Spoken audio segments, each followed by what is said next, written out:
Bonjour. Bonjour. On en est au 16e tome de Sillage. Vous allez toujours rester sur des one-shots ou vous considérez la possibilité de faire développer le fil rouge sur des tomes plus serrés, des diptyques, des triptyques? En fait, on a déjà commencé à en faire, mais des diptyques entre le 13 et le 14 par exemple.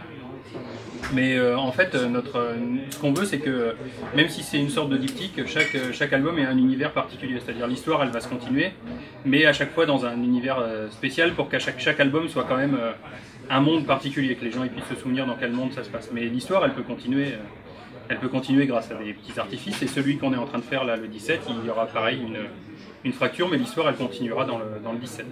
Oui. Dans le 18. Dans le 18. Oui, et puis on peut dire que le prochain ce sera peut-être une suite d'un album précédent. Oui, aussi. Comme vous avez fait entre le 1 et le 10. Et le 10, ouais. Voilà. D'accord. Donc au départ c'était vraiment parti justement comme vous disiez un tome, un univers bien défini. Est-ce que ça devient plus difficile comme ça d'explorer les BD de genre en ayant tout ce fil rouge de plus en plus présent? C'est difficile dans tous les cas surtout parce que les personnages elles vieillissent, les personnages ils avancent et qu'au bout d'un moment on a tellement d'informations qu'en faire des purs one shot c'est super difficile parce que les gens qui ont déjà lu les premiers, il faut quand même qu'effectivement il se passe quelque chose de nouveau. Donc on peut pas raconter juste des aventures autonomes, donc on essaye au moins de garder cette question d'univers, mais pour le reste on est obligé de faire des passerelles entre les albums, c'est obligatoire. Mais je crois que les gens seraient déçus si on éliminait des personnages. Déjà dans le 6 on avait mis que Nevis et Snivel, et c'est vrai que les gens avaient regretté qu'il n'y ait pas un peu toute la famille, donc là on les élimine un peu au fur et à mesure, mais il reste quand même des gens importants. Oui, ça tourne pas mal dans ce sillage.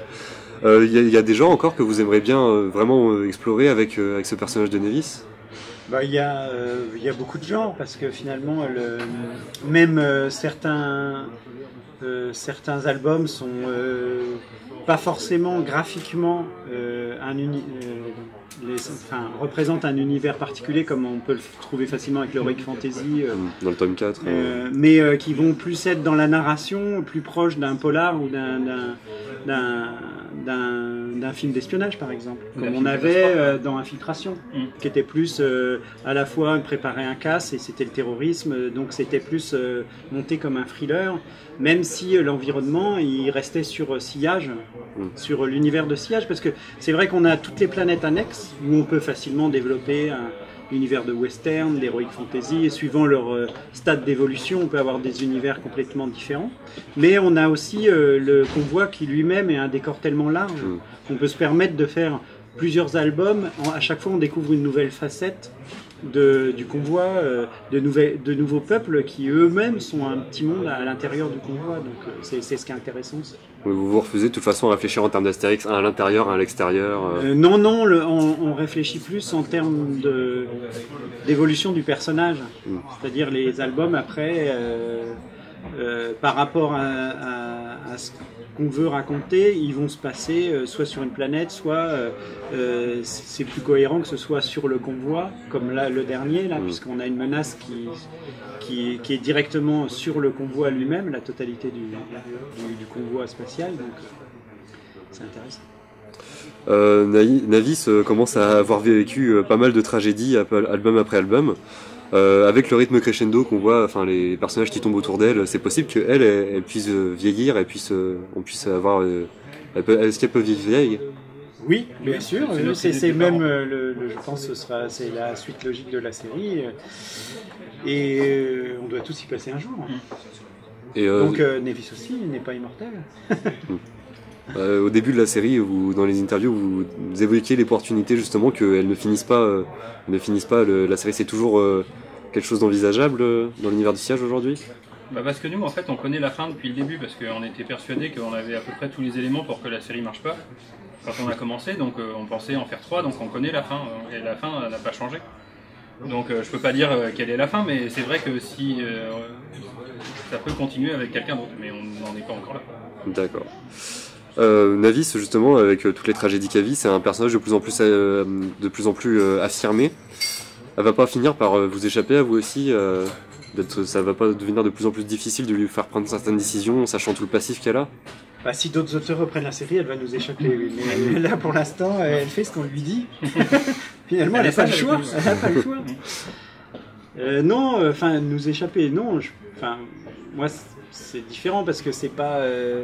On a un univers, même si on crée à chaque fois une nouvelle histoire, on a déjà un début, une fin, donc on sait où on va. C'est pas comme une histoire qui pourrait être en écriture automatique, où même l'auteur lui-même ne sait pas comment vont évoluer ses personnages.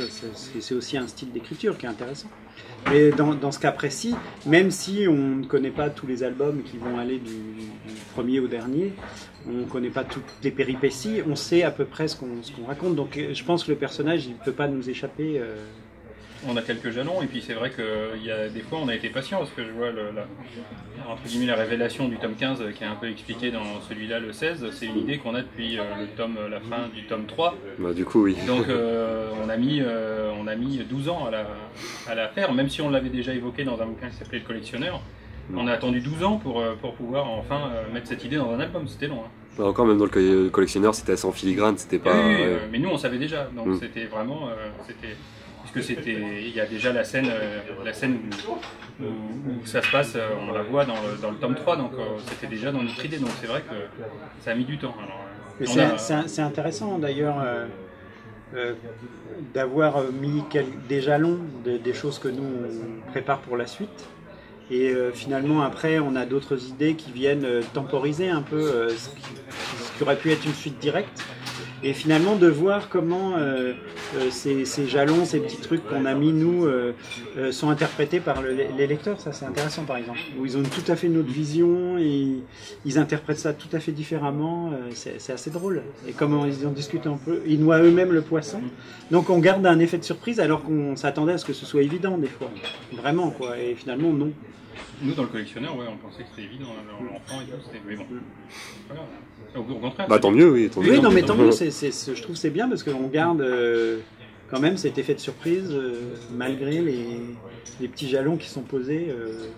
Le seul truc c'est que dans les chroniques on a fait 30 histoires et des fois il ne faut pas oublier ce qu'on a fait dans les histoires parce qu'il y a des choses qui ont été mises et c'est vrai que de temps en temps il faut les regarder un peu parce que là quand sur l'album on est en train de travailler il se passe un truc dans une des chroniques qui parle d'un des personnages qu'on va réutiliser donc il faut bien s'en souvenir parce que garder la cohérence sur tous les albums. Nous-mêmes en porte-à-faux.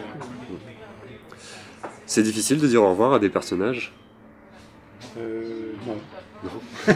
Puis avoir les dessinés. Graphiquement, non. Bah non, parce que de toute façon, par rapport au scénario d'une BD, on ne peut jamais savoir s'il n'y aura pas des flashbacks, des choses qui vont remonter justement aux origines plutôt des personnages qui vont revenir. Donc, même si un personnage disparaît de la série, il ne disparaît pas complètement. Surtout s'il a été vraiment une influence importante sur l'ensemble des autres personnages. On peut être sûr qu'on retrouvera, que je le redessinerai à un moment ou à un autre. Donc, c'est jamais un adieu définitif. Il y a aussi, moi j'étais bien content, c'était le premier, le costume du Otard. J'avais fait tous les petits points à la main. Et j'ai été content qu'après il ne se plie jamais en armure par exemple. Mais peut-être qu'un jour on aura un flashback et il faudra refaire les petits points. Philippe dans le premier il a dessiné donc l'armure avec tous les petits points. Si vous regardez pour faire les dégradés c'est tout un petit point. Et il a dessiné aussi toutes les feuilles des arbres. Donc c'était vraiment précis.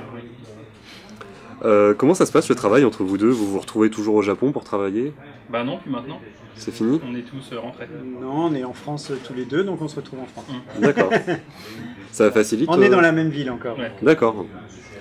Vous avez une influence, jusqu'où va l'influence de l'un et l'autre dans le travail, dans vos travaux respectifs? Bah elle est totale, non? Oui, c'est un échange.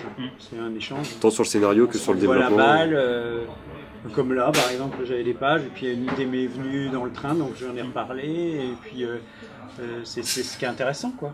Parce que finalement on rebondit, et puis finalement au début l'histoire elle paraît bien s'imbriquer, puis finalement on se dit ah ben c'est mieux, puis finalement ça s'améliore bien, puis à un moment tout est bien en place, c'est bien articulé, et puis il n'y a plus qu'à dessiner, je dirais. Donc voilà, je sais pas qui va le faire. On va voir, on va chercher ici, on a un scénario pour chercher. Ah ouais, c'est juste pour revenir pour les personnages qui disparaissent, on avait quand même commencé tout de suite en tuant Uyo très vite, donc après on se dit que tous les personnages ils peuvent y passer parce que c'est pas très grave, donc on n'a pas peur de tuer nos personnages. Il faut pas le faire n'importe comment, mais on n'est pas... Surtout qu'on rajoute aussi des personnages un petit peu... c'est normal, on découvre de nouveaux personnages à chaque fois, donc qu'il y ait des gens qui disparaissent, d'autres... il peut y avoir aussi des gens qui quittent le convoi, enfin tout est ouvert, les personnages sont... on a un trio de base qui est assez indestructible, qui est Bobo, Nevis, Snivel. Si on lit les chroniques attentivement, on s'aperçoit que Bobo, il survit un peu à tout le monde, puisque c'est lui qui raconte les chroniques à la base, au dos de l'album. Donc on peut penser qu'il survit, lui, c'est... donc Bobo, faire mourir Bobo, ce serait difficile. C'est pas possible. Snivel, il est réparable, donc c'est Nevis la plus fragile du trio, finalement. Et c'est elle qui encaisse le plus d'émotions, de choses difficiles, parce qu'un robot, c'est pas grave. Puis Bobo, il a une espèce de recul vis-à-vis de tout qui est différent, quoi. Vous avez toujours le même plaisir après saison à la dessiner, à la faire penser, à la faire vivre? Ah oui, pour moi ça reste vraiment... D'ailleurs, des fois ça m'effraie de dessiner les autres personnages, parce que je me dis... c'est toujours agréable d'essayer de la faire vieillir légèrement, de réfléchir à ses nouvelles tenues, tout ça c'est toujours intéressant. Quand on a des albums sur le convoi comme ça, c'est bien aussi de dessiner plein d'extraterrestres. Non, c'est toujours... Finalement, je dessine jamais les mêmes choses. Même quand on voit des fils de vaisseaux, il n'y a jamais les mêmes vaisseaux. Je pense depuis le début, je me suis pas amusé à compter tous les vaisseaux différents, mais même d'une case à l'autre, c'est jamais les mêmes puisque c'est censé bouger. D'ailleurs, c'est plus embêtant de redessiner 2 fois un truc compliqué que d'en faire un différent, quoi. On va peut-être pouvoir le faire un peu plus parce qu'on est en train de travailler sur une encyclopédie de sillage, donc on aura pas mal de... On pourra toujours la prendre et regarder dedans, parce que là, pour l'instant c'est difficile de regarder dans tous les bouquins, surtout quand on voyage, mais là on aura une sorte de guide posé qui pourra nous être utile à nous aussi finalement. Bah oui, parce que ça va nous structurer en un seul ouvrage plutôt que de... Parce que là finalement moi je travaille tout le temps avec des piles d'anciens sillages. Même si je me rappelle de certaines choses, il y a plein, j'ai dessiné tellement de choses différentes. Non, ça fait, ces albums, ça fait beaucoup de cases. Il faut aller les chercher, ouais. Ouais, ces albums multipliés par 46, multipliés par 8 cases minimum, c'est pas mal, je pense. C'est vraiment minimum, le sillage, on était plutôt 11 avant, là, on a un peu descendu. Ouais, je dirais les moyennes de 9. Ouais, 9. Vous avez dit tout à l'heure que vous aviez la fin en tête depuis le début. Le dernier chapitre de la vie de Navis, ça n'a pas bougé, c'est immuable, ça n'a pas évolué suivant ce que vous avez écrit dans les albums, suivant ce que vous voyez dans le monde. Non. Dans le fond global, non. Dans certains détails, oui, forcément. Parce que des choses se sont ajoutées, mais la fin, elle restera immuable, quoi. Parce que c'est finalement tout le sens de la série, il était là, avec le début et la fin. Par rapport au personnage, par rapport à... C'est pour ça qu'il y a des trucs que les lecteurs attendent depuis toujours et qui pensent que c'est notre fil rouge, mais ça ne l'est pas, parce qu'en fait tout sera expliqué à la fin. À la fin, dans la dernière page. Donc, avant, non. D'accord. Il y aura des petits trucs, mais avant, disons que ça... Il y aura des fausses pistes. Ça, c'est important. Ça, c'est la fin. D'accord, très bien. La série a toujours abordé des thèmes contemporains. Quand vous avez vu, là, vous venez de sortir l'album, vous avez figé toute la constituante. Ça vous a fait quelque chose de voir dans la réalité que le shutdown aux USA, presque en même temps? C'est la fiction qui rattrape la réalité. Rapport, mais c'est rigolo. Non, moi non plus, j'avais pas... Mais c'est vrai que nous, on fait l'album très en amont. Quand on avait fait l'album, je me souviens des réactions quand on avait fait l'album justement qui avait un titre en extraterrestre, oui, qui était l'album 5, ouais. Et c'était sur le terrorisme. On avait commencé le scénario 1 an avant finalement. On avait figé le scénario et commencé à dessiner. Et puis finalement, quand l'album est sorti, il y avait des attentats, comme il y en a souvent. Hein, que ce soit là, ça peut être suivant un conflit qui a éclaté il y a 3 mois, ou ça peut être israélo-palestinien, ça peut être ce qu'on veut. Mais finalement, les gens pensaient qu'on avait fait l'album comme un dessin de presse. C'est-à-dire qu'on prenait parti pour des terroristes, et c'était assez marrant d'avoir ce genre de discussion en nous disant ben non, parce que finalement nous c'était une vision globale, c'était plus un livre sur le tiers-monde. Nous c'est le 2001 qui était... Nous on puis on pensait aussi aux gens qui s'immolaient par le feu pendant la guerre du Vietnam, enfin il y avait on en avait fait un mélange du terrorisme en général, du désespoir qui peut pousser. C'était plutôt ça le livre, c'était le désespoir jusqu'où il peut pousser pour qu'on remarque que les gens sont en train de mourir et qu'on y prête attention. Et du coup, mais nous on l'a fait sans dire que les terroristes étaient gentils ni que les autres étaient méchants. On pose souvent les choses, on donne pas de réponse. Finalement, on fait un miroir grossissant de notre civilisation à travers des extraterrestres. Parce que c'est plus marrant de capter un public par des choses qui lui paraissent complètement étrangères pour aborder des thèmes qui sont tout à fait contemporains et actuels. Justement, Sillage, ça place un peu l'humain, la question de l'humain au sein de l'univers. Cette question-là, elle est toujours aussi importante aujourd'hui, alors qu'on voit, qu'on découvre des exoplanètes, qu'on a Curiosity sur Mars. Bah nous, ce qu'on dit, c'est que l'humain n'est pas si important que ça. Finalement, il n'y en a qu'une, et qu'elle elle est importante parce que c'est notre héroïne, mais dans l'univers, elle n'est pas grand-chose en fait. C'est un peu ça qu'on dit. Oui. Puis ce qui est intéressant, c'est que, moi, je trouvais intéressant ce qui n'était pas forcément une idée. Qu'on avait eu au départ, mais que le fait que finalement Nevis en tant qu'humain, son super pouvoir, c'est d'avoir un cerveau fermé à double tour, c'est-à-dire on ne peut pas la détecter par télépathie, on ne peut pas lire dans ses pensées, mais elle non plus, mais finalement ça en fait un personnage, contrairement à toutes les autres civilisations qui sont sur Sillage, qui est complètement déconnecté de l'univers. C'est-à-dire qui est vraiment individuel, c'est-à-dire enfermé mais qui ne peut pas être en communication ni en communion avec l'univers en général. Donc ça, c'est vachement intéressant aussi, comme facette de l'être humain tel qu'on peut le concevoir aussi dans la société, quoi, finalement, individualiste. Finalement, on rejoint aussi des trucs où on parlait avant de méditation, de sixième sens qu'on aurait oublié. On a plein de sortes de légendes comme ça qui traînent sur l'évolution de l'être humain, mais c'est intéressant aussi, même si c'est venu en deuxième temps par rapport à l'histoire de Nevis, mais je trouve ça intéressant. Cela dit, notre première idée, c'était quand même de dire que ce qui la rendait exceptionnelle, c'est qu'elle n'ait aucun pouvoir. Voilà. C'est ça qu'en faisait une héroïne, c'est qu'elle était normale en fait. Par rapport au lecteur en tout cas. Et donc c'était ça qui était marrant en fait, c'est juste un clin d'œil rigolo. Mais ça continue à nous servir. Quelles sont les influences de Sillage? Ça change au niveau des albums quand vous vous amusez à explorer la BD de genre. C'est un moyen de rendre des hommages, c'est de multiplier justement les influences. Oui, des hommages, je sais pas, plus des hommages au genre lui-même qu'à des œuvres particulières. À part Moebius. Oui, apparemment. Oui, mais ça c'était plus un clin d'œil que j'avais envie de faire depuis longtemps. Et puis voilà, c'est tombé cette année-là. Et puis voilà. Mais sinon, c'est plus le genre, parce que par exemple, le tome 3, qui était un des épisodes assez marqués, il est entre western et film de révolution, mais il joue sur 3 références. Et c'est ce qui était marrant finalement. On a des sortes d'Indiens qui sont les Puntas, qui vivent sur place, on a un petit truc sur la Révolution française ou Révolution russe. Finalement, on a un mélange de genres dans un genre, ce qui était assez rigolo, parce que c'est la même époque. Sauf que d'un côté, on va avoir un western, et puis à la même époque, on peut avoir ce qui se passe en France. Ça va être un autre roman, quoi, finalement. Donc, finalement, d'aborder des genres comme ça, c'est plus pour nous dépayser. Et puis, c'est aussi intéressant de travailler sur ce que les gens connaissent pour leur présenter quelque chose de nouveau. C'est comme ça, on n'a pas à expliquer pendant des heures. Les gens, ils comprennent tout de suite de quoi on parle.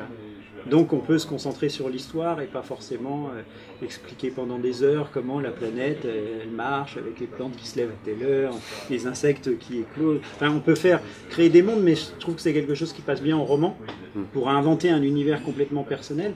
Mais en bande dessinée, soit c'est le thème, c'est une façon de raconter qui peut s'échelonner sur un nombre d'albums. Sur une histoire en continu, mais si on doit faire comme ça 46 pages, une histoire complète, on est obligé nous aussi d'avoir des univers assez référencés pour pouvoir se concentrer sur les personnages, l'intrigue, ce qui se passe et les thèmes qu'on aborde. Donc c'est aussi à la fois un plaisir, un dépaysement, mais aussi un confort de pouvoir travailler sur un thème comme ça, que tout le monde connaît. En fait, il y avait le 12 qui était vraiment celui qui se passait sur la planète de vérité, là, qui était vraiment une description d'univers, parce qu'il était dur à faire celui-là, parce que c'était vachement calme ce qui s'y passait. Donc on avait mis un début assez action, et une fin un peu, mais finalement la grosse action se passait au début, et après c'était plus description d'un monde, des sortes de moines et tout ça, et c'était complexe, parce qu'on avait fait carrément la narration à l'envers de d'habitude. On avait commencé par le moment fort, et après au niveau action, etc. Et après on avait une histoire plus calme, donc c'était intéressant à faire, mais c'est vrai que c'est compliqué là. Pour le coup c'était compliqué parce que c'est pas rythmé du tout de la même manière, mais c'est aussi des jeux sur la narration qui sont intéressants à faire de temps en temps. Un peu comme dans l'épisode 5 de Star Wars, prendre le problème à l'envers, on commence par la grosse bataille et après on... Ouais, c'est un peu ça. Nevis et les chroniques de sillage, ça continue, vous continuez à développer à travers d'autres spin-offs ou... En fait, on fait les chroniques, mais sous une autre forme et qui s'appelleront peut-être plus les chroniques. Et pour l'instant, il n'y a pas de Nevis. Et donc il y a l'encyclopédie par contre. Il y a l'encyclopédie, ouais. Et ça avance, c'est toujours... Oui, on a une réunion dans 10 jours parce qu'il y a un rédacteur qui a un peu plus de temps et un peu plus de sérieux surtout que nous, qui met un peu tout à plat les informations pour structurer un peu, savoir est-ce qu'il y a une unité de temps, est-ce que c'est bien la même, est-ce que 2 chronos dans un album c'est pas 1 heure et puis 2 chronos dans l'album d'après c'est pas 5 ans, donc il fait un petit peu un petit bilan de tout ce qui est raconté, donc il fait un travail vraiment difficile, mais bon, c'est quelqu'un qui a un esprit cartésien, donc... donc il met tout ça en forme et nous on va travailler sur l'illustration, le rubricage, on peut voir. Du coup ce seront des illustrations inédites Il y aura des deux, je pense. Il y aura par exemple si on référence une certaine somme de vaisseaux spatiaux, on va en reprendre certains, on va en dessiner d'autres. Je pense qu'il y aura les deux, il y aura des dessins qui existent déjà qu'on va reprendre, parce que comme on veut que ce soit très très fourni graphiquement, on ne peut pas non plus se permettre de mettre 5 ans à faire entre 2 sillages à chaque fois l'illustration. Ça c'est vraiment un guide qui va être très utile pour comprendre sillage, comment ça marche politiquement, la police, comment les transports en commun, enfin vraiment la vie sur sillage, comment ça peut se passer. Donc prendre un autre point de vue en fait que celui qu'on a toujours, qui est celui de Nevis. Voilà, exactement. Vraiment, plus Nevis c'est un agent et c'est un passager spécial quand même, alors que le passager lambda, qui est soit en mission d'exploration, soit qui n'a plus de planète et qui est avec tout son peuple dans un gros vaisseau en cherchant une terre d'asile. Enfin, il y a plusieurs critères pour être sur sillage finalement. Donc, c'est intéressant, c'est de faire un guide. Vous êtes sur sillage, comment ça se passe, quels sont les protocoles à respecter, comment est-ce que l'armée, la police, c'est la même chose. Enfin, plein de détails comme ça qu'on va formaliser. Donc, c'est intéressant aussi pour nous parce que ça nous redonne un ouvrage de référence pour les prochaines histoires où tout est bien codifié. Au lieu d'avoir une pile de 16 sillages, on aura le guide sur notre table à dessin et table d'écriture. Dans ton Mac d'ailleurs, toi tu l'as.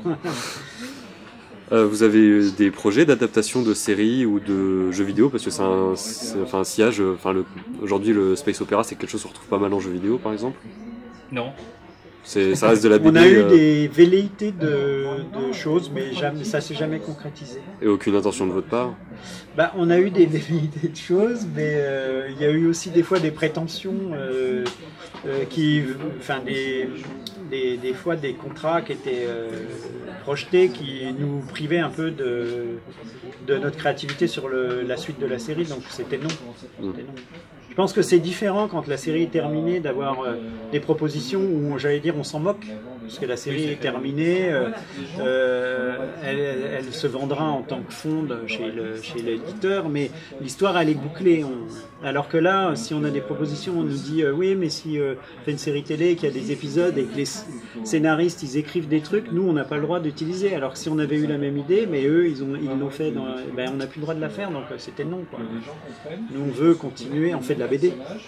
Finalement, si on veut faire une série télé, je préfère travailler à l'écriture d'une série télé ou au design que d'essayer de vendre une partie. Et puis, donc c'est assez compliqué finalement. C'est des histoires de droit. J'ai toujours pensé que c'était mieux, c'était correspondait bien à un jeu vidéo. Moi, je trouvais que ce sillage c'était plus quelque chose qui fonctionnerait bien en jeu vidéo, avec les univers différents, les personnages récurrents. On pouvait faire déjà un jeu en plusieurs niveaux, on va dire, plusieurs sur le convoi, sur une planète, et puis on pouvait faire des suites un peu à l'infini. Si le jeu, je trouvais que c'était ça aurait été la meilleure adaptation, je trouve, en jeu vidéo. Parce qu'en série télé, c'est complexe parce que nous, on a une telle liberté en bande dessinée qui n'existe pas. Pas encore en France, parce que quand on voit le niveau de qualité par exemple de certaines séries de HBO aux États-Unis, où ils se permettent vraiment d'avoir des trucs qui sont pas du tout public, nous, une adaptation en série télé, si c'est en dessin animé, ça sera forcément ciblé pour un très jeune public. Donc ça va enlever tout ce qui peut être gore, des allusions sexuelles, enfin tout ce qui fait que c'est plutôt une BD ado-adulte qu'une BD jeunesse, même si on a eu un prix jeunesse. Mais c'est parce que les lecteurs sont plus en avance qu'on le pense aussi. Mais en tout cas, les chaînes télé, elles ont un tel droit de regard sur la production que ça devient pratiquement impossible d'avoir une liberté d'écriture. Donc si c'est pour retrouver un sillage complètement édulcoré qui ressemble à rien, c'est un peu dommage, ce serait un peu dommage. Ça aurait peut-être plus convenu à une série comme Nevis. Même pas Nevis, on a eu le problème avec Nevis justement, parce qu'on a eu 2 fois des possibilités sur Nevis, mais en fait dans Nevis il y a quand même des choses sur le 2 par exemple qui sont sur la mort ou des choses comme ça, sur l'instinct, est-ce qu'on peut lutter contre son instinct et tout ça, et en fait c'est ce qu'ils ont éliminé tout de suite d'emblée à la maison de production pour présenter aux chaînes de télé, et ce qui fait que du coup ça devenait une série normale, donc ça n'avait plus aucun intérêt que ce soit Nevis. Donc en fait, ça devenait plus que des petites aventurettes avec des fourmis ou des trucs comme ça, mais il n'y avait pas de fond en fait. Et puis finalement, ça n'a plus d'intérêt. Le thème principal de Nevis, c'était que c'était une orpheline sur une planète élevée par un robot qui n'est pas forcément prévu pour ça, donc c'est ce qui était un peu drôle, le décalage, qui s'improvisait nounou finalement. Et finalement, ce qui dérangeait les chaînes télé, pas la boîte de production qui essayait de monter le projet, qui elle était plus ouverte, mais les chaînes télé, ça les dérangeait parce que c'était gênant pour eux d'avoir un enfant qui n'a pas de parents. Il fallait des parents. Donc il fallait qu'il y ait un certain truc de moralité. Pour eux, en ce moment, c'était, il fallait si on a un héros enfant, il faut qu'il y ait des parents avec. Parce que ça parle à la famille et comme ça, enfin, il y a une espèce de côté comme ça un peu conservateur qui m'a surpris. J'attendais vraiment à ce qu'ils aient envie de faire justement un truc un peu décalé, un peu plus nouveau. Comme quoi, je suis pas navré que ça n'ait pas fonctionné, au contraire, tant mieux, parce que si effectivement c'est pour faire de l'épisode à la chaîne sans vraiment de saveur, toujours le même truc, genre oh elle tombe dans un trou et puis oh il y a le type qui vient l'aider, oh youpi tout va bien, et puis l'épisode d'après oh elle tombe dans l'eau, elle rencontre un poisson, il va l'aider, oh, c'est pas la peine quoi, c'est une autre série dans ce cas-là, on fait une série pour les tout petits, moi ça me dérangerait pas d'écrire ou dessiner un truc, mais c'est pas ce qu'on a, parce qu'en finalement en plus Nevis enchaîne sur sillage, donc si dès le début on a un truc édulcoré pour la suite qui est vraiment dramatique, c'est vraiment une BD assez dure et dramatique. Même si mes couleurs sont fun, mes extraterrestres sont rigolos, je vais dire l'emballage est plus attrayant que le fond. Le fond il est assez noir et dur. Vous savez à peu près, enfin vous en êtes dans l'histoire, dans la globalité, si vous en êtes à la moitié, si vous en êtes à la moitié. Enfin 15, on avait dit 30 albums, donc 15 et 16, on est au-delà de la moitié. Ouais. Dépassé. Rendez-vous dans 14 ans. Dans 14 ans, ouais. Bah, on refera une interview. Si on double le nombre d'albums par an, on sait jamais. Ça devient super efficace. Parce que les 30 albums, vous avez compté ça à peu près quand? Ça fait combien de temps que vous êtes sur cette idée? Ça fait déjà 4-5 ans que bon, au début, on s'était dit une vingtaine, et puis finalement, comme il y a des choses qui se rajoutent à chaque fois, des choses qu'on a envie de raconter, on se dit 30, ça me semble une bonne moyenne, enfin une bonne... Et puis ça fait un compte rond, puis c'est bien. Et vous avez la vision de la fin. On sera toujours moins que les Tuniques Bleues ou plein de séries. Hein. Vous avez une vision de la fin, mais vous avez une vision à combien d'albums de ce qui va se passer dans la suite? je dirais 4, 5, c'est ça. 4, 5. 4-5. C'est-à-dire, on a aussi, à chaque fois qu'on travaille sur un album, on a des idées pour un prochain, mais on a aussi des albums qui sont des épisodes charnières, qui sont déjà prévus parce qu'ils participent au fil rouge, mais qu'on va pas mettre tout de suite parce qu'on se dit oh, on va le mettre dans le prochain, puis finalement on dit on va le repousser parce que dans le prochain c'est bien de développer ça, et donc finalement on a ouais, je dirais entre 4 et 5 histoires dont le pitch est déjà prêt, quoi. Et puis la fin, donc finalement là, s'il reste plus que 14, ça réduit, ça fait plus que 9 finalement à écrire. Mais en fait, là, l'histoire du convoi qui est détourné, qui s'arrête et qui est détourné, on l'avait depuis super longtemps, par exemple. Cette idée-là, hein, ça faisait longtemps qu'on l'avait dans la tête. Mais comme dans le 14, on a rajouté les Yaruka, puis après, en disant qu'il avait des frères et tout ça, en fait, du coup, on a lié cette histoire avec les Yaruka, mais c'était pas prévu au début, on savait qu'on allait avoir ça. Mais du coup, l'arrivée du nouveau personnage, qui lui était pas vraiment prévu, qui est arrivé d'un coup comme ça, de créer un gros méchant dans le 14. En fait, du coup, ça nous a permis de faire cette histoire en le liant avec les albums d'avant. Donc des fois, on a des idées en gestation, et puis presque comme celui qu'on est en train de faire en ce moment. Puis finalement, Et du coup, le là, qu'on déclic rapproche à autre chose. qui se fait sur... parce que finalement, le convoi devait être détourné. Nevis, elle n'était pas sujette aux ondes psy, donc elle n'était pas dans le coma, comme tous les habitants. Finalement, c'était un peu le thème qu'on avait, de savoir comment elle essayait de s'en sortir. Est-ce qu'elle conversait avec une sorte d'entité? On ne savait pas encore de quelle façon, mais finalement, là, les Yaruka ayant une vengeance contre juste 2 ou 3 personnes, qui mettent en péril, enfin qui décident d'éliminer tout le monde, ça en faisait vraiment des gens pas recommandables. Donc des crapules. C'était marrant de boucler aussi leur histoire à ces Yaruka, même si on sait qu'il en reste un. Mais on verra après, on le retrouvera pour autre chose. Donc c'est marrant de voir. Et puis le Yaruka au début il avait été inventé pour créer un tueur, c'était une sorte de tueur à gages ultime. Et finalement il s'est retrouvé imbriqué dans la vie même dans la survie d'Atsuko quand on le voit la première fois, puisqu'on apprend que c'est les siens qui ont éliminé tout le peuple d'Atsuko, et que lui, il avait monnayé sa survie, quoi, finalement. Donc c'est intéressant de voir comment les idées, elles se remélangent, puisque finalement, à chaque fois que des nouveaux personnages apparaissent, ils deviennent des éléments sur un scénario qui était déjà bâti, mais ça vient rajouter finalement des clés qui sont... c'est aussi je trouve tout ce qui est enthousiasmant de travailler sur une grande saga comme ça. C'est d'avoir à chaque fois, ça s'enrichit, et puis ça fait... finalement, après, on a l'impression que les scénarios, ils avaient été prévus pour ça. Et c'est là où on se dit, c'est que c'est une bonne idée. Si on se dit ça semble évident, finalement le déclic c'est fait, quoi. Très bien, bien merci beaucoup. Merci à vous.